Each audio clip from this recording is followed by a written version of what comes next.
Hello everyone, welcome to our channel Ivy Legal. In continuation to our Indian Evidence Act lecture series, in our today's video, we are going to talk about section 81 to 84 of Indian Evidence Act. ये बहुत छोटे छोटे section है.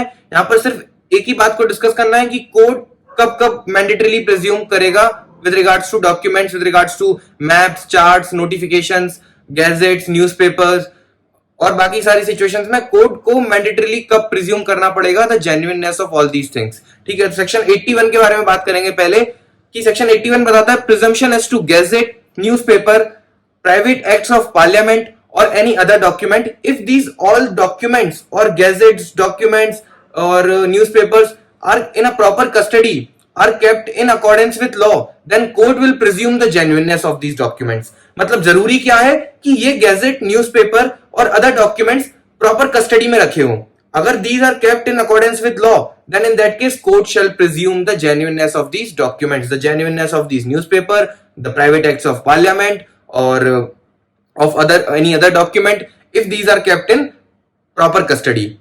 The point to be noted here is that suppose like we have taken it, we understood from this section that newspapers, if newspapers are kept in proper custody, then court shall presume the genuineness of newspaper. But the point to be noted here is that even the newspapers are considered as genuine, in spite of that presumption, the statement of fact in a newspaper is considered as a hearsay evidence, and this is therefore inadmissible in the court.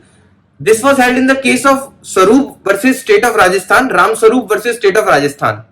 Ram Swaroop versus State of Rajasthan में ये held हुआ कि though there is a presumption with regards to genuineness of newspaper if these are kept in proper custody, in spite of that presumption, the statement of facts considered in these newspaper are only considered as a hearsay evidence. और जैसा हमने discuss किया था types of evidence की video में कि hearsay evidence are not considered as admissible evidence, तो वो एविडेंस इनएडमिसिबल होंगे. So that was about this section कि यहां पर प्रिजम्पशन है only if the documents are kept in proper custody, only if the gazette और the private acts of parliament are kept in the proper custody. अब हम बात करेंगे section 81A of Indian evidence act.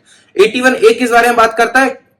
हमेशा इस पूरे Indian evidence act में ना जहां भी वर्ड ए यूज हो रहा है that means it's an amended section. A include हुआ है एंड उसमें कुछ इलेक्ट्रॉनिक से रिलेटेड इंक्लूडेड है.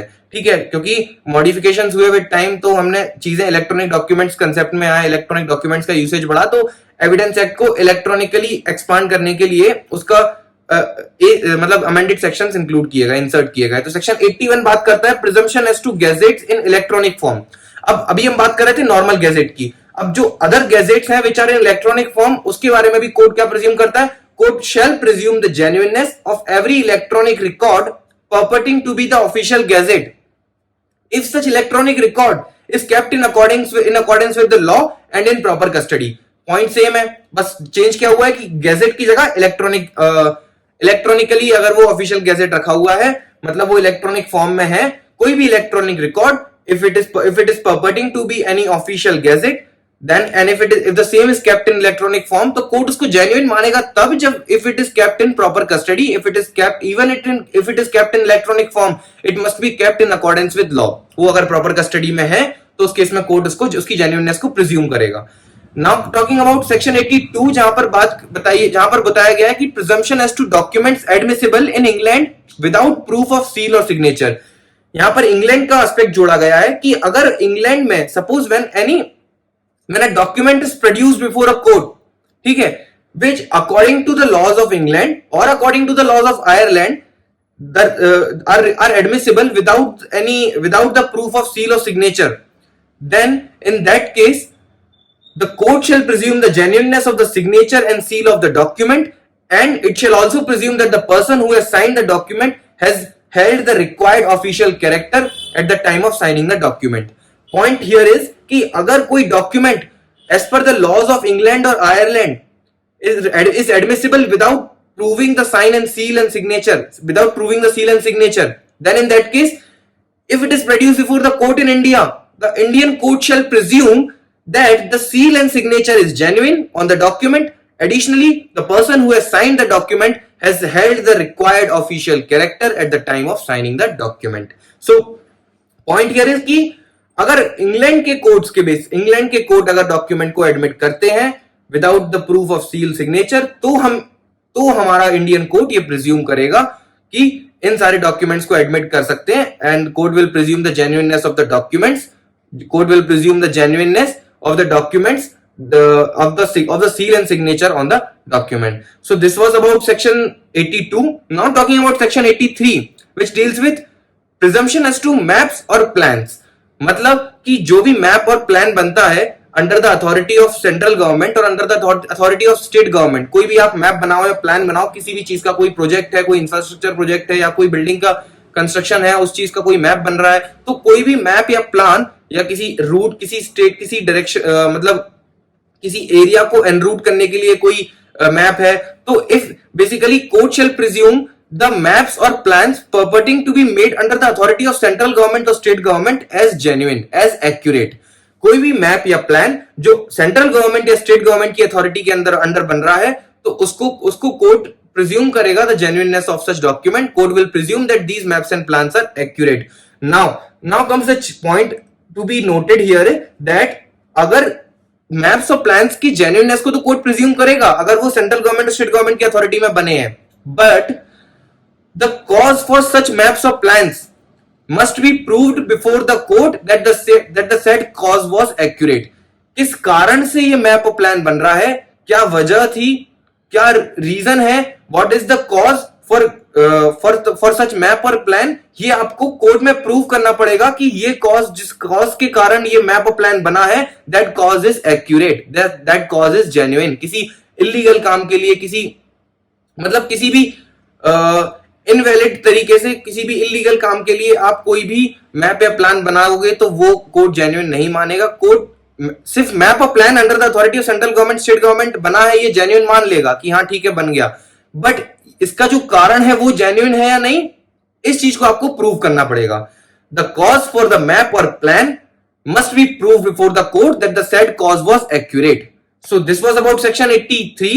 Now talking about section 84 of Indian Evidence Act, जहां पर बात करी है presumption as to collection of laws and reports of discussions.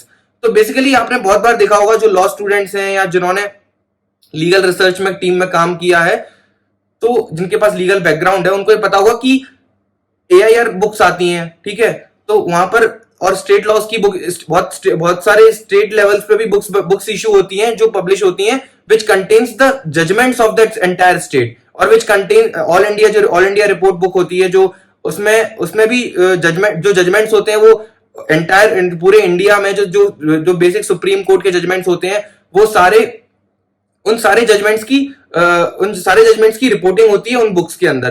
तो जो AIR बुक्स होती हैं उनके अंदर सारे ये जजमेंट्स रिकॉर्ड होते हैं, तो those books are considered as genuine.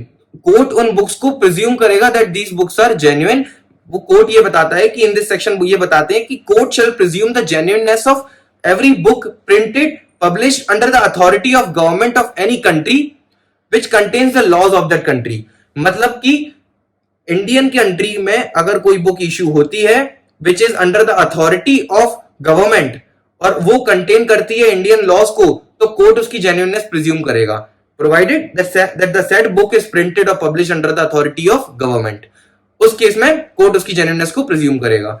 Additionally court will also presume the genuineness, court shall also presume the genuineness of books published by the state which contains the report of the decided case laws. तो basically जो state होते हैं वो books issue करते हैं, ठीक है, बहुत सारे स्टेट लेवल पे जो कोर्ट्स होते हैं वहां से बुक्स इशू होती हैं which contains the reports of the all the decided case laws. Yearly आते हैं, ईयर वाइज आती है, तो उसमें जो भी डिसाइडेड केस लॉज होते हैं उनकी रिपोर्ट बनके बुक्स आती है बुक्स के अंदर। So all those books are genuine is something which the court shall presume.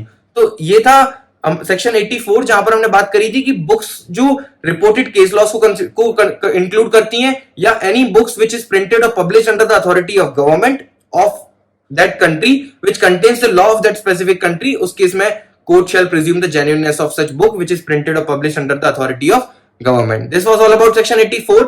हमने डिस्कस किया सेक्शन 81 से लेके 84 तक। अगर आपको कहीं भी कोई डाउट आए तो आप कमेंट सेक्शन में मेंशन कर सकते हैं। अगर आपको वीडियो पसंद आई हो तो don't forget to subscribe our channel and hit the bell icon for regular updates. Goodbye, thank you.